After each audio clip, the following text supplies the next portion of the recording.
এটা ফাদ্দানবাসীর প্রাচীন রীতিনীতি। এখানে ইস্তার নিয়ে কেউ কটু কথা বললে তাকে আগুনে নিক্ষেপ করে হত্যা করা হয়। বিচার করা হয় না সে সত্য বলেছে কিনা। ছেড়ে দাও, ছেড়ে দাও আমাকে বলছি, ছেড়ে দাও আমাকে, ছাড়ো বলছি। হে মহান ছেড়ে দাও। ধর্মগুরু, ওকে মাফ করে দাও, আমাদের উপর রহম করো। আমাকে ছাড়ো, ছাড়ো। আমার কি দোষ? আমি তো কিছু করি নাই। আমি কি বলেছি তোমাদের? আমাকে আমাকে এভাবে বেঁধে নিয়ে যাচ্ছ? আমাকে ছাড়ো। শোনো, তুমি এখানে ভেড়ার পালগুলো দেখে রাখো, আমি একটু আসছি। ছাড়ো, ছাড়ো, ছাড়ো আমাকে। এই, ছেড়ে দাও, ছেড়ে দাও, ছেড়ে দাও। এই, তোমরা তোমরা নির্মমতা করছো, তোমরা আমার উপর নির্মমতা করছো। আমাদের রহম করো। ছেড়ে দাও, ছেড়ে দাও। এই, আমার কি দোষ? আমার কি দোষ? আমাকে ছাড়ো, ছেড়ে দাও। এই, তোমরা আমার উপর অবিচার করছো। ওই যে দেখো, ইয়াকুব কি রাখাল, করছো? গভর্নর লাবানের জামাতা। এটা ঠিক করছো না। আমাদের উপর দয়া করুন, আমাদের উপর রহম করুন। কাফের শাস্তি একটাই। ফাদ্দানবাসী, তোমরা যে এখানে রাখো, তোমরা ফরাসের অবশ্যই শাস্তি পাওয়া উচিত। একদম ঠিক না, আমার উপর অবিচার হচ্ছে। আমি কিন্তু আমাকে এভাবে অমানবিক ভাবে পোড়ানো হচ্ছে। এটা তোমরা সহ্য করো না, তোমরা জেগে ওঠো। রক্ষা করুন, ওকে রক্ষা করো। আমাকে বাঁচাও, বাঁচাও ফাদ্দানবাসী, আমাকে বাঁচাও ফাদ্দানবাসী। আমি বলছি আমি কোনো অন্যায় করিনি। অভিযুক্ত ফারাজ ইস্তারের শত্রু ও পাথর দিয়ে ইস্তারকে আক্রমণ করতে চেয়েছে এবং আমাদের খোদাকে অসমর্থ ও নালায়েক বলে আখ্যায়িত করেছে। ফাদ্দান শহরের প্রাচীন রীতিনীতি অনুযায়ী যে আমাদের খোদা ইস্তারকে অবমাননা করবে তাকে অবশ্যই আগুনে নিক্ষেপ করে হত্যা করা হবে। ফাদ্দানবাসী, তোমরা কি এরকম চুপ করে পাথরের মতো আমাকে দেখে যাবে? তোমরা কি কিছুই বলবে না? আমাকে এরকম অমানবিক ভাবে অত্যাচার করে পোড়াতে যাচ্ছে এই লোকজন। তোমরা কি কিছুই বলবে বেচারা না? ফারাস। তোমরা কি নিশ্চুপ হয়ে সারা জীবন দেখে যাবে? ফাদ্দানবাসী, দয়া করুন, রক্ষা করো আমাকে। কেউ তো এগো, একদিন আমার মতো তোমাদের কেউ এভাবে পুড়িয়ে ফেলবে ওরা। তোমরা চুপ করে থেকো না, স্বামীকে তোমরা রক্ষা এভাবে করুন। আমাকে মেরো না। আমার প্রাণ ভিক্ষা দাও, আমাকে এভাবে মেরো না। বেহুদা কান্নাকাটি করো না। হয়তো রক্তের মূল্য পরিশোধ করো, নয়তো আগুনে পুড়বার জন্য প্রস্তুত হও। তাকে আগুনে ফেলো না, আমাকে এভাবে পুড়িয়ে মেরো রহম না। করো। আমাকে প্রাণ ভিক্ষা রহম করো, দাও, ওকে ছেড়ে দাও।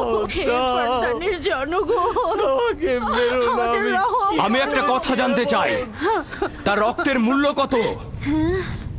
মূল্য কি তুমি পরিশোধ করবে? না, ও নিজেই তো ইস্তারের শত্রু।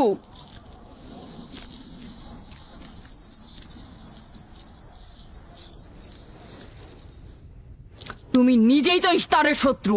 প্রথমে তোমার নিজের রক্তের মূল্য পরিশোধ করো। তাহলে আমাকে বন্দি করছো না কেন? বন্দি করো। অগ্নিপিণ্ডের মধ্যে নিক্ষিপ্ত হওয়া তো আমাদের বংশের প্রাচীন ঐতিহ্য। আমার দাদা ইব্রাহিম, উনিও তো একবার নমরুদের আদেশে অগ্নিপিণ্ডের মধ্যে নিক্ষিপ্ত হয়েছিলেন।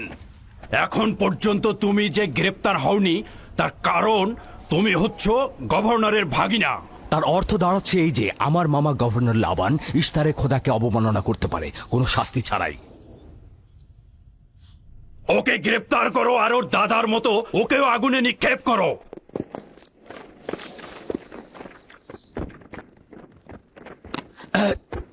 ছেড়ে দাও, আমার প্রশ্নের উত্তর দাও। ছেড়ে দাও আমাকে। এই, এখানে কি হচ্ছে এসব?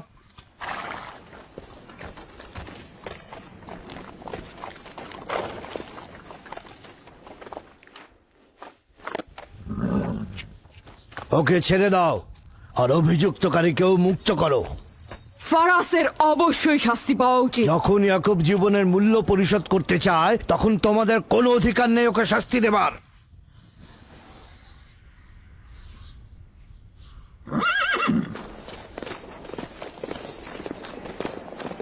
তাকে মুক্ত করে দিন।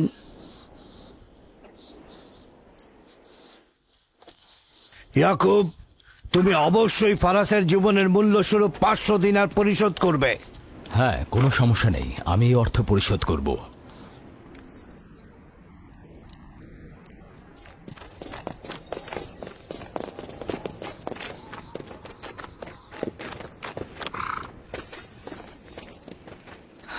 খোদা তাআলা আমার দয়ালু মামাকে হেফাজত করুক। ইয়াকুব, আমি তোমাকে কতক্ষণ এরকম বিপদ থেকে বাঁচাতে চোখে চোখে রাখবো?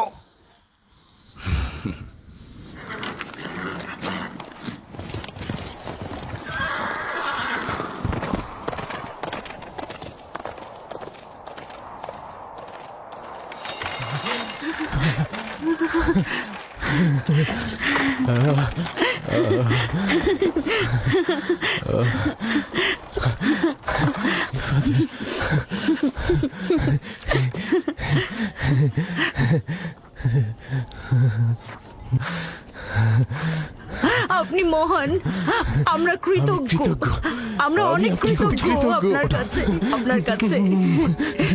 আমার জীবনের মূল্য স্বরূপ যে অর্থ আপনি প্রদান করবেন তার বিনিময়ে সারা জীবন আমি আপনার কৃতদাস হয়ে থাকবো। আপনি মহান, আপনি মহান। আপনি ফারাজকে মৃত্যুর হাত থেকে বাঁচিয়েছেন, আপনি আমাদের নতুন জীবন দিয়েছেন। হয়েছে হয়েছে, এবার এসো এসো।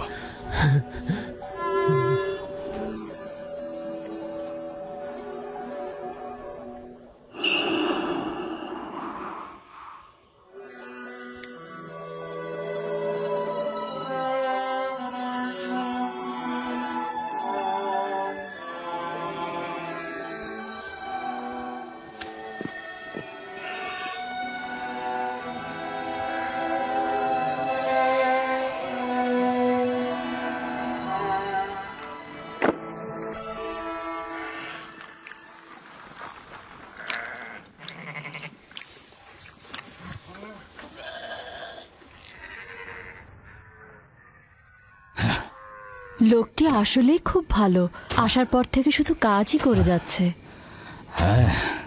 বছরের পর বছর ইস্তার, ফাদ্দান ও ব্যাবলের লোকজনকে অন্যায়ভাবে কোরবানি দিয়ে আসছে। আজ তোমার পিতার জন্য আমি ও ফারাজ বেঁচে গেছি। আপনি ওর জীবন বাঁচিয়েছেন বলেই ও ইস্তার পূজা ছেড়ে এক খোদার ইবাদতে মশগুল হয়েছে। হ্যাঁ, তা হয়েছে রাহেলা। আসলে যখন সে মৃত্যুর হাত থেকে রক্ষা পেয়েছে তখনই এক খোদায় বিশ্বাস এনেছে। আমাদের মুসাফির কখন পৌঁছবে? খুব শীঘ্রই হে খোদার নবী, বেশি দিন বাকি নেই। বছরের পর বছর তোমার সন্তানের প্রতীক্ষায় রয়েছি। যদি খোদা চায় তো খুব শীঘ্রই এই প্রতীক্ষার অবসান ঘটবে।